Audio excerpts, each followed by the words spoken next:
Superintendent Ranjan Kumar Nayak तांको आदेश क्रमे एका आमे एटा सब काम करछु। आमे विशेषतरू खबर पाइलु जे मुखुगुड़ा रे एमती एमती जिनस मद नकली मद कारखाना खबर पाइलु जेमती आमे धरमगढ़ ओआईसी जयपान्ना ओआईसी मिलित भाव चढ़ऊ कलु सकाळु भोरु 7टा समय पाखरु भी विपुल परिमाण रे कर खेला खाली बोतल है कि मद है पाइछु ता तो विहित कार्य अनुसार जमती से आईन अनुमति जमती हेबा कथा सेटा करिवु।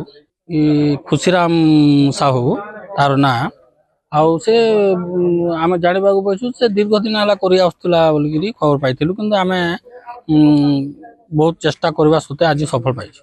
हेबो आईन अनुसार हां आईन अनुसार जो हमरो लॉ अछि से हिसाब रे आमे कार्यानुष्ठान करू।